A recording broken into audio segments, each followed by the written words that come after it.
அது ஆத்தங்கரையோரமா இருக்கிற பச்சை பசேல்னு இருக்கிற ஒரு அழகான கிராமம். அந்த ஊர்ல விஸ்வநாதம் அப்படிங்கிற ஒரு பெரிய பணக்காரன் இருந்தான். அவன்கிட்ட சொத்து பத்து எல்லாம் அதிகமா இருந்துச்சு. அவனுக்கும் அவனோட மனைவியான கௌரிக்கும் குழந்தைங்க இல்ல. விஸ்வநாதன் எப்பவுமே தன்னை தானே பெரிய புத்திசாலி, தன் பொண்டாட்டிக்கு உலகத்தோட அறிவு சுத்தமா இல்ல, எல்லாமே இந்த வீட்டுல நான் தான் அப்படின்னு சொல்லி பந்தாவா சுத்திக்கிட்டு இருப்பான். ஒரு நாள் காலையில விஸ்வநாதன் திண்ணையில நாற்காலியில உக்காந்துக்கிட்டு நியூஸ் பேப்பர் படிச்சுக்கிட்டு இருந்தான். அந்த நேரத்துல கௌரி மார்க்கெட்டுக்கு போய் வீட்டுக்கு தேவையான காய்கறிய வாங்கிட்டு வந்தா. அவளுடைய முகத்துல சோர்வு தெரிஞ்சாலும் புருஷனுக்கு காஃபி போட்டு கொடுக்கணுன்ற ஆர்வமும் இருந்துச்சு. என்ன கௌரி, மார்க்கெட்டுக்கு போயிட்டு வர உனக்கு இவ்வளோ நேரமா? முதல்லயே வெளியே வெயில் அப்படி இருக்குது. ஆமா, இவ்வளோ நேரமாச்சே, அப்படி என்ன வாங்கிட்டு வந்த? ஏங்க, கத்திரிக்காய் பார்க்க ரொம்ப நல்லா இருந்துச்சுங்க. கத்திரிக்காய் வெங்காயம் வாங்கிட்டு வந்தேங்க. பேரமாடி இன்னைக்கு கத்திரிக்காய் வாங்கிட்டு வந்தேன். அதை கேட்டு அவன் ரொம்ப கிண்டலா, அது பேரமாடி இன்னைக்கு வாங்கிட்டு வந்திருக்கியா? உனக்கு பேரமாடெல்லாம் தெரியுமா? சரி, எவ்வளோ கிலோ? எங்க கத்திரிக்காய் கிலோ 2 ரூபான்னு சொன்னாங்க. நான் பேரமாடி 1 ரூபாக்கு வாங்கிட்டு வந்தேன். அதை கேட்டு அவன் ரொம்ப கோவமா, ஐயோ பைத்தியக்காரி, 2 ரூபான்னு சொல்லி வாங்கிட்டு வந்திருக்கியா? நேத்தே விஸ்வநாதம் பக்கத்து வீதியில 1 கிலோ கத்திரிக்காய் 1 ரூபான்னு வித்துக்கிட்டு இருந்தான். இதனால இன்னைக்கு நீ வாங்கி 1 ரூபா நஷ்டத்தை இழந்துட்டு வந்திருக்க. 1 ரூபாய் யாரு கொடுப்பா சொல்லி? இப்போ கௌரி ரொம்ப கவலையா, என்னவோங்க, அந்த விஸ்வநாதம் வித்த கத்திரிக்காய் கெட்டு போயிருக்கு. ஆனா இந்த கத்திரிக்காய் நல்லா இருக்குங்க. அப்படி நல்லா இல்லாத கத்திரிக்காவை வித்தா நல்லா இல்லாத தூக்கி போட்டுட்டு நல்லா இருக்கிறத மட்டும் வீட்டுக்கு பொறுக்கி பார்த்து எடுத்துட்டு வரணும். ஆனா நீ ஒரு பைத்தியக்காரி.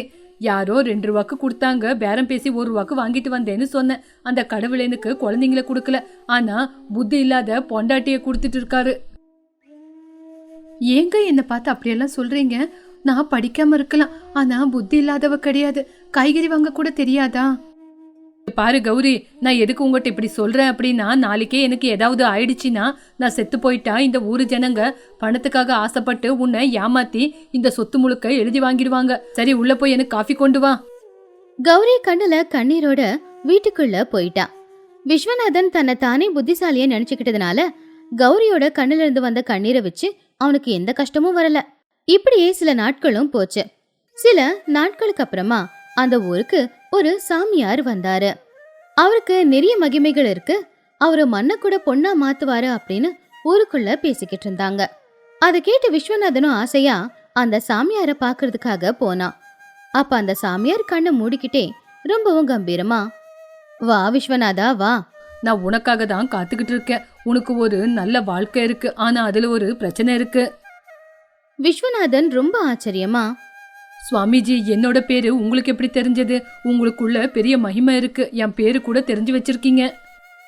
இங்க பாருப்பா, நீ யாருன்னு எனக்கு தெரியாம இருக்குமா?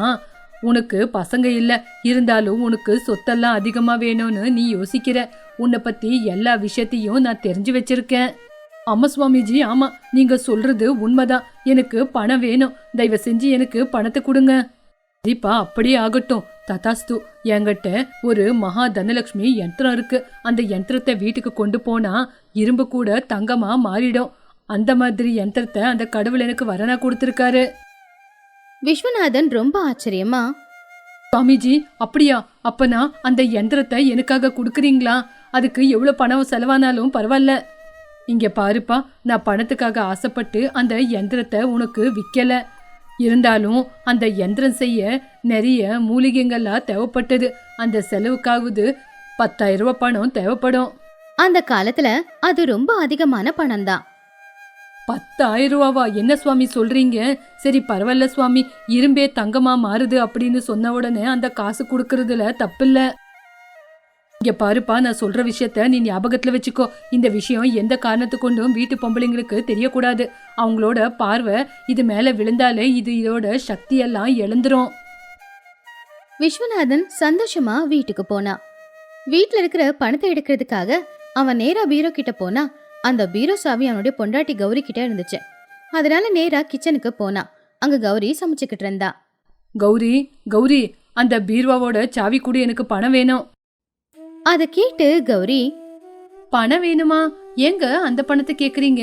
இப்பதானுங்க விவசாயம் பண்ணி அதுக்கெல்லாம் காசு எடுத்துக்கிட்டு மிச்ச காசை எடுத்து வச்சிங்க. இங்க பாரு, இதெல்லாம் உனக்கு தேவையில்லாத விஷயம். புதுசா ஒரு வியாபாரம் வருது, அதை ஆரம்பிக்க தான் எனக்கு பணம் தேவை. ஐயோ, என்னங்க வியாபாரத்தை ஆரம்பிக்க போறீங்களா? நீங்க எப்பவுமே யாரையும் நம்பி காசை போட மாட்டீங்களே, அந்த காசை நம்ம வயசான காலத்துக்கு அப்படின்னு சேர்த்து வச்சீங்களே. நம்ம வயசான காலத்துக்கு எனக்கு பணத்தை எப்படி எடுத்து வைக்கணும்னு நல்லா தெரியும். நான் இப்போ இந்த காசை கொண்டு போய் சுவாமிஜிக்கு கொடுத்தா அவரு இரும்ப தங்காக்குற யந்திரத்தை எனக்கு கொடுப்பாரு. கௌரி அதை கேட்டு ரொம்பவும் ஆச்சரியமா, இங்க இரும்பு தங்கமா மாறுமா? உண்மையாங்க? ஆமா, சுவாமிஜி உண்மைதான் சொல்றாரு. என்னோட பேரு கூட அவருக்கு தெரிஞ்சிருக்கு. அவருக்கு ரொம்ப மகிமை இருக்கு. ஏங்க, எனக்கு ஒரு சின்ன சந்தேகம் கேட்கட்டா? என்ன அந்த சந்தேகம்? உனக்கு சந்தேகம் கூட வருமா? சரி, என்னது கேளு ஒரு தடவை. ஏங்க, அந்த சுவாமிஜி சொன்னாருல்ல, இரும்ப கூட தங்கமா ஆக்குற சக்தி அவருக்குள்ள இருக்கு அப்படின்னு. அப்படி இருக்கும்போது அவர்கிட்ட இருக்கிற இரும்ப வச்சு தங்கமா மாத்தி அதை வித்து அவரே பணத்தை சம்பாதிச்சுக்கலாம்லங்க. எதுக்காகங்க நம்ம மாதிரி ஏழைங்க கிட்ட வந்து இந்த மாதிரி காசு கேட்டு அவரு பொழைக்கணும்? விஸ்வநாதன் ஒரு நொடி ரொம்பவும் ஆச்சரியப்பட்டான். கௌரி கேட்டதுல ஒரு அர்த்தம் இருக்கு. ஆனா அவனுடைய பேராசை கௌரி சொன்னத கேட்க விரும்பல. சி, உனக்கு புத்தியே இல்ல. அவரு சுவாமிஜிடி. ஏழைங்களோட நலனுக்காக இந்த மாதிரி சுவாமிஜிங்க எல்லாம் ஒரு தெய்வ ரூபத்தை எடுத்திருக்காங்க. ஜனங்க நல்லா இருக்கணும், கஷ்டப்படக்கூடாதுன்னு தான் அவங்களுக்கு உதவி பண்ணணும்னு வந்திருக்காங்க. எங்க வேண்டாங்க, எனக்கு ஏனோ ரொம்ப பயமா இருக்குங்க. யாரையும் நம்பி நீங்க காசு கொடுத்து ஏமாறது எனக்கு பிடிக்கல. வேண்டாங்க, என் பேச்ச கேளுங்க. இந்த வீட்டோட முதலாளினா யாருக்கு எப்போ எங்க பணம் கொடுக்கணும்னு எனக்கு தெரியும். உன்னோட வேலை சமையல் செய்யறது. மரியாதைக்கு சமையல் செஞ்சுக்கிட்டு விழுந்து கடை. விஸ்வநாதன் பீரோவை திறந்து அதுக்குள்ள இருக்கிற 10,000 ரூபாய் கட்ட வெளியில எடுத்தான். அதை பார்த்து கௌரி கண்ணுல இருந்து கண்ணீர் வந்துச்சு. அவளுக்கு ஏதோ தப்பா நடக்க போகுது அப்படின்னு தோணுச்சு. ஆனா புருஷனை எதிர்த்து பேசுற தைரியம் அவளுக்கு இல்ல. அன்னைக்கு மதிய நேரம் விஸ்வநாதன் அந்த சாமியார சாப்பாட்டுக்கு வீட்டுக்கு வர சொல்லி சொன்னான். வந்ததுக்கு அப்புறமா பணம் கொடுத்து அந்த எந்திரத்தை வாங்குறதா நினைச்சுக்கிட்டான். சாமியாரும் விஸ்வநாதன் கூட வீட்டுக்கு வந்தான். கௌரி விருப்பமே இல்லாம சமைச்சு அந்த சாமியாருக்கு சாப்பாட பரிமாறினான். ராஜு, உன் பொண்டாட்டியோட கை ருசி நல்லா இருக்கு. அவ அன்னபூர்ணி. ஐயா, அவ நல்லா சமைப்பாங்க ஐயா. ஆனா அவளுக்கு அவ்வளவா புத்தி இல்ல. பரவாயில்ல, ஏமாந்திருக்கிற குணம்தான் பொம்பளையோட அழகே. சாப்பிட்டு முடிச்சதுக்கு அப்புறமா அவனுடைய பையிலிருந்து ஒரு பொருளை எடுத்து, இந்த ராஜு, இதுதான் அந்த மகிமை இருக்கிற தனலட்சுமி யந்திரம். அத பார்த்ததுமே அவன் ரொம்பவும் சந்தோஷப்பட்டான். அம்மிஜி, இந்த யந்திரம் தங்க மாதிரி பளபளன்னு ஜொலிக்குது. இங்க பாருப்பா, தங்கத்தை விட இது மதிப்பு அதிகமானது. அப்படித்தான் ஜொலிக்கும். விஸ்வநாதன் அந்த 10,000 ரூபாவை சாமியார் கையில கொடுக்க போனப்போ, சுவாமி, ஒரு நிமிஷம் சுவாமி. அதை கேட்ட அந்த சாமியார், என்னம்மா?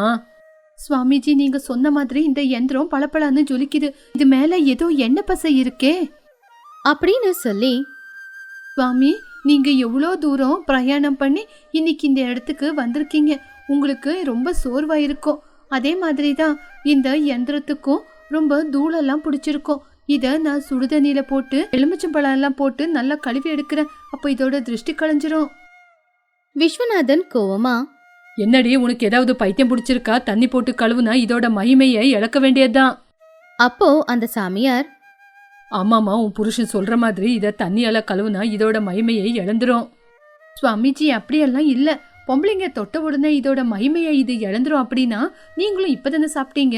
அதே எச்ச கையில தானே இந்த யந்திரத்தை தொட்டீங்க. அப்போ இந்த யந்திரம் அதோட சக்தி இழந்திருக்காதா? நீங்களே சொல்லுங்க சுவாமி. நாங்க தொடுறதுல தப்பில்ல. கௌரி அவர் சொன்னது கேட்காம அவர் கையில இருக்கிற அந்த பொருளை உடனே வாங்கிக்கிட்டா. 2 பேரும் ஆச்சரியமா பாத்துக்கிட்டு இருக்கும் போதே அந்த பொருளை எடுத்துக்கிட்டு அவ சமையல் அறைக்குள்ள போனா. ஏ கௌரி, நில்லுடி. என்னடி பண்ண போறேன்? சுவாமி, நில்லுங்க சுவாமி, நான் இப்ப உள்ள போய் வந்துடுறேன். விஸ்வநாதன் சமையல் அறைக்குள்ள போனா. பின்னாடியே சாமியாரும் பதட்டமா போனாரு. சமையல் அறையில ஏற்கனவே கௌரி ஒரு பாத்திரத்துல சுடுதண்ணி, கொஞ்சம் எலுமிச்சப்பழம், கொஞ்சம் புளிய போட்டு சோப்பு போட்டு வச்சிருந்தா. அந்த பொருளை கொண்டு வந்து அந்த தண்ணியில போட்டு அவ கழுவ ஆரம்பிச்சா. கொஞ்ச நேரத்துல விஸ்வநாதன் அங்க வந்தான். அப்போ கௌரி அந்த பொருளை காட்டி, ஏங்க வாங்க, இங்க பாருங்க, இந்த யந்திரம் எப்படி கருப்பாயிடுச்சுன்னு.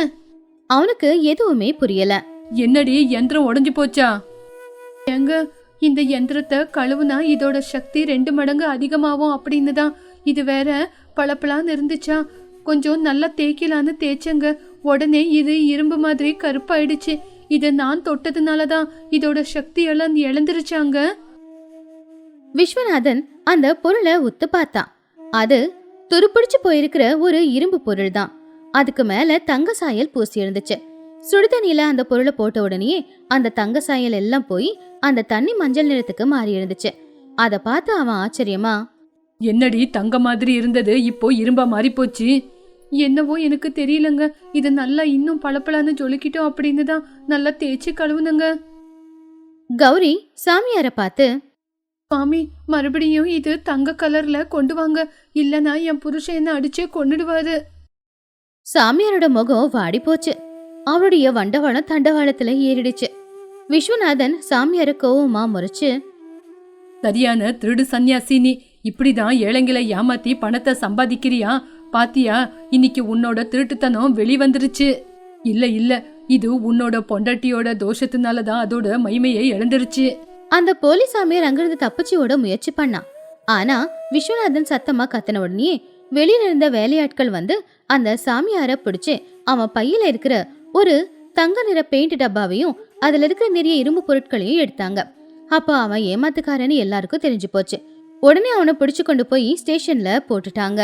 அன்னைக்கு சாயந்தர நேரம் புருஷன் பொண்டாட்டிய 2 பேரும் வீட்டு திண்ணையில உட்காந்துக்கிட்டு இருந்தாங்க. விஸ்வநாதன் அமைதியா இருந்தான். ஏங்க, என்ன மன்னிச்சிடுங்க. அந்த சுவாமிஜி சொன்ன மாதிரி இந்த யந்திரத்தை கழுவாம இருந்திருக்கணும். கழுவுனனாலதான் அதோட மகிமையே இழந்துருச்சு இன்னைக்கு. இல்ல இல்ல, இன்னைக்கு நீ அதை கழுவுனதுனாலதான் நம்ம கைவிட்டு போக இருந்த நம்ம 10,000 ரூபாய் நம்ம கைவிட்டு போகாம நம்ம பணம் நம்மகிட்டயே ஆயிடுச்சு. இல்லனா இன்னைக்கு நம்ம பணத்தை இழந்து ரொம்பவே கஷ்டப்பட்டிருப்போம். அப்படின்னா இன்னைக்கு நான் செஞ்சது நல்ல காரியமாங்க.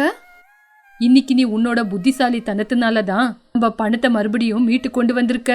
நீ உன்னோட அப்பாவி குணத்தினால அன்னைக்கு என்கிட்ட ஒரு கேள்வி கேட்ட. அந்த சுவாமிஜி தொட்டதெல்லாம் தங்கம் ஆகும் அப்படின்னா அவரே இரும்ப தொட்டு தங்கமாக்கி அந்த பணத்துல அவரு சந்தோஷமா வாழலாம்ல, எதுக்காக நம்மள மாதிரி ஏழைய தேடி வரலான்னு அன்னைக்கே நான் யோசிச்சிருக்கணும். இங்க பாருங்க, அதெல்லாம் எனக்கு தெரியாதுங்க. எங்க அம்மா எப்பவுமே சொல்லுவாங்க, பூஜை அறையில ஒரு பொருளை வைக்கிறதுக்கு முன்ன நல்லபடியா கழுவி அதை சுத்தம் பண்ணி அப்புறமா தான் வைக்கணும் அப்படின்னு. பளபளன்னு ஜொலிக்கிறது எல்லாமே தங்கம் ஆயிடாதுன்னு நானும் அன்னைக்கே யோசிச்சிருக்கணும். ஆனா உன்னோட பேச்சை கேட்காம உனக்கு அவ்வளவா புத்தி இல்லைன்னு நினைச்சுக்கிட்டு நான் இன்னைக்கு என்னோட காசை இழக்க இருந்தேன். ஆனா உன்னோட புத்திசாலித்தனத்தினால இழந்த காசை இன்னைக்கு மீட்டெடுத்துட்டோம். பரவாயில்ல விடுங்க, இன்னைக்கு நீங்க அந்த பணத்தை இழக்கல. இப்போ அந்த பணத்தை நம்ம என்னங்க பண்றது? இனிமே எந்த சுவாமிஜியை நம்பி அந்த பணத்தை ஏமாந்துடக்கூடாது. அந்த பணத்தை பேங்க்ல போட்டு வைக்கலாம். அதனால நம்மளுக்கு கொஞ்சம் வட்டி வரும். அதுக்கப்புறம் நம்மளோட பிற்காலத்துக்கு அது உதவியா இருக்கும். விஸ்வநாதன் அந்த பழைய இரும்பு பொருளை தூக்கி தூரமா எரிஞ்சிட்டான். அத பார்த்து கௌரியும் ரொம்பவும் சிரிச்சா. அன்னையிலிருந்து விஸ்வநாதன் அவனுடைய பொண்டாட்டிக்கு எந்த அறிவும் இல்லாத மக்குன்னு சொல்றத நிப்பாட்டிட்டான். அதே மாதிரி அவன் சம்பாதிச்சு கொண்டு வர பணத்தை தன் பொண்டாட்டி கிட்ட தான் கொடுத்து வைக்க சொன்னான். இந்த கதையில இருக்கிற நீதி என்னன்னா, தன்னை தானே புத்திசாலின்னு எவன் நினைச்சுக்கிறானோ அவன் பார்வையில மத்தவங்க யாருமே புத்திசாலி இல்ல. நம்மள நாம புத்திசாலியா நினைச்சுக்கிறது இல்ல, மத்தவங்க நம்மள பார்த்து புத்திசாலின்னு சொல்ற அளவுக்கு தான் இப்போ நாம நடந்துக்கணும். சாப்பாடு பிரியனான சுப்பையாவும் பெரும் பிசினாரியான அவனுடைய மனைவியான கனகாவும் கோதாவரி நதி தீரத்துல ஒரு சின்ன வீட்டுல வாழ்ந்துகிட்டு இருந்தாங்க. ஒரு நாள் சாயந்தர நேரம் சுப்பையா ரொம்பவும் சந்தோஷமா ஒரு பெரிய மீனை வீட்டுக்கு பிடிச்சிட்டு வந்ததுல புருஷ பொண்டாட்டிக்குள்ள பெரிய சண்டையே வந்துச்சு. கனக்கா கனக்கா, எங்கேடி இருக்க? இன்னைக்கு நீ பார்த்து சந்தோஷப்படுற மாதிரி ஒரு விஷயத்த செஞ்சிருக்கேன். கனகா உள்ள இருந்து, வரேங்க. வெளியே நின்னுக்கிட்டு எதுக்காக அப்படியே கத்திக்கிட்டு இருக்கீங்க? முதல்ல அந்த லக்ஷ்மி அம்மா நம்மள பார்த்து எதேதோ சொல்றாங்க, மறுபடியும் கத்தாதீங்க. எல்லாருக்கும் தெரிஞ்சா தெரியட்டோண்டி. இன்னைக்கு நான் மீன் கொண்டு வந்தது எல்லாருக்கும் தெரியணும். கனகா கையை தொடச்சுக்கிட்டு வெளியில வந்தா. அப்போ சுப்பையா கிட்ட இருக்கிற பெரிய மீனை பார்த்த உடனேயே அவ கண்ணு நல்லா முட்டை முட்டையா ஆச்சு. அட, என்னங்க இவ்ளோ பெரிய மீனை புடிச்சுக்கிட்டு வந்திருக்கீங்க? இன்னைக்கு நம்ம வீட்ல கல்யாணத்துக்கு எதுக்காவது சமைக்கிறோமா? சுப்பையா சிரிச்சுக்கிட்டே, கல்யாணமும் இல்ல ஒன்னும் இல்ல, இது நம்மளுக்கு தான். இது கோதாவரி மீன். பாத்தியா எவ்வளவு பளபளன்னு ஜொலிக்குது? 3 கிலோ இருக்கு. சந்தையில வெங்கண்ண கூட சண்டை போட்டு வாங்கிட்டு வந்திருக்கேன். கனகா தலையில கை வச்சு, ஐயோ, எதுக்காகங்க இவ்ளோ மீனை வாங்கிட்டு வந்திருக்கீங்க? அந்த வெங்கண்ணா உங்ககிட்ட அதிகமா காசை வாங்கிக்கிட்டு ஏமாத்திருப்பாரு. இத சமைச்சு வச்சாலும் கெட்டு போயிடாதா? விலைய பத்தி எல்லாம் இப்ப எதுக்காக யோசிக்கிற? இதோட ருசி எப்படி இருக்குன்னு பாரு. முதல்ல இதுக்கு எவ்வளவு விலைன்னு சொல்லுங்க. எனக்கு ஏற்கனவே நெஞ்சு வெடிச்சிடுற மாதிரி இருக்கு. இதுக்கு 500 ரூபாடி. கனகா அதை கேட்டு ஆச்சரியமா, என்னது 500 ரூபாயா? போயும் 500 ரூபாய் கொடுத்து இந்த மீனை வாங்கிட்டு வந்திருக்கீங்களே. 500 ரூபாய் இருந்தா ஒரு வாரம் நம்ம எல்லாரும் உக்காந்து சாப்பிட்டு இருக்கலாம். 500 ரூபாயில எவ்வளவு காய்கறி வாங்கியிருக்கலாம். ஏங்க இப்படி பண்ணீங்க? போதும் போதும், ஆரம்பிச்சிட்டியா உன்னோட ராமாயணத்தை? எப்பவுமேவா நம்ம இதை சாப்பிட்டுக்கிட்டு இருக்கோம்? ஒரு நாள் ஆசைப்பட்டு ருசிக்காக சமைச்சு சாப்பிட்டா ஒன்னும் பிரச்சனை இல்ல. இப்போ நான் கை கால் கழுவிக்கிட்டு வரேன், சீக்கிரமா சமைச்சு வை. இங்க பாருங்க, இந்த மீனை கழுவணும் அப்படின்னா எவ்வளோ தண்ணி தேவைப்படும் தெரியுமா? இப்போ குழம்பு வைக்க எவ்வளோ எண்ணெய் வேணும், மசாலா வேணும், புளி வேணும், இதெல்லாம் செலவு பண்ணி இதை சாப்பிடணுமாங்க? சும்மா கவலைப்படாதடி. கவலைப்படாம போய் நல்லா ருசியா இந்த மீன் குழம்ப சமைச்சு வை. போ. இந்த மீன் குழம்புக்கு அதிகமா எண்ணெய் போட்டு நல்லா பளபளன்னு அந்த எண்ணெயில மீன் மிதக்கணும். என்னது, எண்ணெய அதிகமா ஊத்தணுமா? 1 லிட்டர் எண்ணெய்க்கு எவ்வளோன்னு தெரியுமாங்க? அதிகமா எண்ணெய் காசு கொடுத்து வாங்கணும்னா எவ்வளவு செலவாகும் தெரியுமா? இது கூட மசாலா பொருளுங்க வேற வாங்கணும். ஏண்டி, எனக்காக ஒரு நாள் கூட நீ இவ்ளோ காசு செலவு பண்ண மாட்டியா? நானும் ஆசையா மீன் வாங்கிட்டு வந்திருக்கேன். நான் போய் குளிச்சுட்டு வராங்கட்டியும் மீன் குழம்ப செஞ்சு வை. சரிங்க, எப்படியோ நீங்க இந்த மீனை வாங்கிட்டு வந்துட்டீங்க. இதுக்கப்புறம் செய்ய மாட்டேன்னு சொன்னா சரியா இருக்குமா? நான் போய் எண்ணெய், இதுக்கு தேவையான மசாலா, புளி எல்லாமே வாங்கிட்டு வந்து சமைக்கிறேன். கனகா அந்த மீனை எடுத்துக்கிட்டு புலம்பிக்கிட்டே சமையலறைக்குள்ள போனா. இவருக்கு கொஞ்சமாச்சு பணத்தோட அருமை என்னன்னு தெரியுதா? அந்த வெங்கண்ணா சொன்னானா, மீனை கொடுத்தானா, இவரும் 500 ரூபாய் காசை கொடுத்து வாங்கிட்டு வந்துட்டாரா? 500 ரூபாய் சும்மா வருமா? மீனை கழுவி பாத்திரத்துல வச்சு, எண்ணெய அதிகமாவா ஊத்தணுமா? எண்ணெய் என்ன சும்மாவா கிடைக்குது? அந்த பழைய பாத்திரத்துல எண்ணெய் இருக்கு. அந்த எண்ணெய் எடுத்து இந்த குழம்புக்கு ஊத்துறேன். சும்மா எதுக்காக அந்த எண்ணெயை வேஸ்ட் பண்ணணும்? அது கூட இன்னும் கொஞ்சம் மசாலாவை போட்டா சரி ஆயிடும். மீன் தொண்டை கையில வச்சுக்கிட்டு, ஆமா, இந்த மீன்லயே இவ்ளோ ஒரு கொழுப்பு சத்து இருக்கு. இதையே வதக்கி எடுத்தா இதுலயே நிறைய எண்ணெய் விடுமே. மறுபடியும் நான் எதுக்காக எண்ணெய் ஊத்தணும்? பழம் சுடும்போது மிச்சமான எண்ணெய் அந்த பழைய பாத்திரத்துல இருக்குது. அந்த எண்ணெய் கூட இன்னும் கொஞ்சம் எண்ணெய் ஊத்துனா சரி ஆயிடும். பரண மேல வச்சிருந்த எண்ணெய் எடுத்து மோந்து பார்த்தா. கொஞ்சம் வாசனை வருது. சரி, பரவாயில்ல. மசாலா வாசனைல இந்த வாசனை தெரியாது. எண்ணெய் கொஞ்சம் கருப்பா இருக்கு. இந்த எண்ணெயை உபயோகப்படுத்தினா 50 ரூபாவை மிச்சம் பிடிக்கலாம். இதுதான் என்னோட தெளிவு. அதுக்கப்புறமா புளியை எடுத்தா. இவரு குழம்புக்கு புளிய அதிகமா ஊத்த சொன்னாரு. புளிய அதிகமா ஊத்தி அது பல்லுக்கு ஜிவ்வுன்னு இருக்கும். அதுக்கப்புறம் பல்லு வலி வரும், ஹாஸ்பிட்டலுக்கு போகணும், அதுக்கும் காசு செலவு பண்ணணும். எதுக்கு புளிய அதிகமா ஊத்துறது? கொஞ்சமா கரைச்சி ஊத்தி தண்ணிய அதிகமா ஊத்துனா புளியும் அதிகமா தெரியும். மசாலா டப்பாவை எடுத்து பார்த்து, லவங்கம், ஏலக்காய் இதெல்லாம் இந்த குழம்புல போட்டா மசாலாலேயே சரியா போயிடும். இது விலை ஆகாயத்தை தொடுற மாதிரி இருக்கு. இதெல்லாம் எதுக்காக போடணும்? கொஞ்சம் புளியும் மசாலாவும் போட்டு குழம்பு வைக்கிறேன். அப்ப கூட ருசி நல்லாதான் இருக்கும். பழைய எண்ணெயை ஊத்தி தாளிச்சு கொட்டினப்போ அதோட வாசம் கொஞ்சம் வித்தியாசமா இருந்துச்சு. இந்த எண்ணெய் மோந்து பார்த்தா ஒரு மாதிரியா தான் வாசனை வருது. சரி இதையே ஊத்துறேன். கொதிக்கும் போது எல்லாம் சரியாயிடும். குழம்பு கொதிச்சுக்கிட்டு இருந்துச்சு. வெளியில இருந்து சுப்பையாவோட குரலும் கேட்டுச்சு. கனக்கா, சமையல் எவ்வளவு நேரம் ஆச்சு? முடிஞ்சதா? இருங்க, குழம்பு கொதிக்கிட்டோம். இன்னொரு 5 நிமிஷம். இங்க பாரு, பட்டணத்துல இருந்து என்னோட ஸ்நேகிதன் ராமாராவ் வந்திருக்கான். இன்னைக்கு நம்ம 3 பேரும் சேர்ந்து சாப்பிடலாம். அத கேட்டு கனகாவுக்கு இதயமே நின்னு போச்சு. ராமாராவ் அண்ணனா இப்பதான் வந்தாரா? ஆமா, அவனுக்கு மீன் குழம்பு அப்படின்னா ரொம்ப பிடிக்கும். நல்லா செய், இன்னைக்கு ஒரு புடி பிடிக்கலாம். கனகாவுடைய மனசுக்குள்ள, ஐயோ கடவுளே, 2 பேரு தான் சாப்பிடுறதுக்கு அப்படின்னு குழம்ப கொஞ்சமா வச்சா, இவரு இன்னொருத்தர வேற சேர்த்து கூட்டிட்டு வந்திருக்காரு. அவருக்கும் சேர்த்து சாப்பாடு கொடுக்கணும்னா இந்த குழம்பு பத்தாதே. மசாலாவும் கொஞ்சமா தான் போட்டிருக்கேன். இப்ப என்ன பண்றது? தண்ணிய கொஞ்சம் அதிகமா ஊத்துறேன். அவ கொதிச்சுக்கிட்டு இருந்த அந்த குழம்ப பார்த்து, இந்த குழம்புலயே 3 பேருக்கு பங்கு போடணும் அப்படின்னா முடியுமா? ஒருத்தருக்கே நிறைய குழம்பு வேணுமே. இப்ப என்ன பண்றது? அவ கண்ணு தண்ணி பானை மேல போச்சு. இதுதான் சரியான வழி. குழம்பு கொஞ்சம் புளி அதிகமா இருந்தா சாப்பாட்டுக்கு சரியா ஒத்துக்காது. கொஞ்சம் தண்ணி ஊத்துனா சரியாயிடும். அவ உடனே 2 சொம்பு தண்ணியை எடுத்து கொதிச்சுக்கிட்டு இருந்த குழம்புல ஊத்திட்டா. அப்பா, தண்ணி ஊத்துனதுக்கு அப்புறம் தான் பாத்திரம் இப்போ நிறைஞ்சு இருக்கு. சரி, இதுல உப்பு காரம் எல்லாம் அதிகமா போட்டா எப்படி? வேண்டாம் வேண்டாம், உப்பு காரத்தெல்லாம் குறைச்சியே போடுறேன். விலை எவ்வளவு விக்குது? உப்பு மட்டும் கொஞ்சம் கொட்டி வைக்கிறேன் போதும். வேண்டாம் வேண்டாம், ஆரோக்கியமா இருக்கணும்னா உப்பு குறைச்சிதான் சாப்பிடணும். சாப்பாடு வேலையும் முடிஞ்சது. சுப்பையா ராமையா 2 பேருமே வந்து உக்காந்தாங்க. கனகா அவங்களுக்கு சாப்பாடு எடுத்துக்கிட்டு வந்தா. என்ன கணக்கா பாத்துக்கிட்டு இருக்க, பரிமாறு. ராமாராவ், என் பொண்டாட்டி சமையல நீ சாப்பிட்டது இல்லல்ல, அவ ரொம்ப ருசியா சமைக்குவா. இன்னைக்கு ஒரு புடி புடிக்கலாம். பொண்டாட்டி கை ருசியா பாக்கணும்னு எவ்வளவு நாளாவே காத்துக்கிட்டு இருந்த. இன்னைக்குதான் அதுக்கு நேரம் வந்தது. கனகா கொஞ்சம் பதட்டமாவே, பரிமாறுறேங்க, முதல்ல சாப்பாட சாப்பிடுங்க அப்படின்னு இலையில சாப்பாடு போட்டுட்டு அதுக்கப்புறம் மீன் குழம்பு கொண்டு வந்து முன்னாடி வச்சா. அப்ப சுப்பையா அந்த மீன் குழம்பு பார்த்து சந்தோஷமா, கணக்கம், என்னடி குழம்பு இப்படி இருக்கு? எண்ணெய் நிறைய ஊத்தி நல்லா செய்யன்னு பார்த்தா குழம்பு வெறும் தண்ணியாவே இருக்கு. ஐயோ, எண்ணெய அதிகமா சேர்த்துக்க கூடாதுங்க. உங்க வயசுல எண்ணெய குறைச்சாதான் கொழுப்பு சத்து உடம்புல குறையும். எண்ணெய் அதிகமா சேர்த்துக்கிறது உடம்புக்கு கூட நல்லது இல்லைங்க. மீனிலேயே அதிகமா கொழுப்பு இருந்துச்சு, அந்த கொழுப்பே கரைஞ்சி எண்ணெய் ஆயிடும். பரவாயில்லங்க அண்ணி, சுப்புவோட ஆரோக்கியம் கூட முக்கியம் தானே. சரி சரி, ஆனா வாசனை என்ன இப்படி இருக்கு? நல்ல கமகமனே இல்ல. அது வந்து நான் சமைக்கும் போது ஜன்னலை திறந்து வச்சிருந்தேலங்க, வாசனை அப்படியே போயிருக்கும். சாப்பிட்டு பாருங்க, ருசி நல்லா இருக்கும். கனகா அந்த குழம்பு ஊத்தின உடனே குழம்பு தண்ணி மாதிரி அங்க இங்கன்னு ஓடிக்கிட்டு இருந்துச்சு. ஒரு மீன் கூட விழல. என்னடி குழம்பு ஊத்துறேன்னு பார்த்தா வெறும் தண்ணியா ஊத்துற? ரசம் வச்சிருக்கியா? ஐயோ, அப்படியெல்லாம் ஒண்ணு இல்லைங்க, கலந்து சாப்பிட்டு பாருங்க, நல்ல ருசியா இருக்கும். மீன் நல்லா கட்டியா இருக்கணும்னு புளிய கூட அதிகமா ஊத்தி இருக்கிறேங்க. சுப்பையா ராமையா 2 பேரும் சந்தேகமாவே அந்த சாப்பாடு ஒரு வாய் எடுத்து வச்சாங்க. உடனே சுப்பையாவோட முகம் செவந்து போச்சு.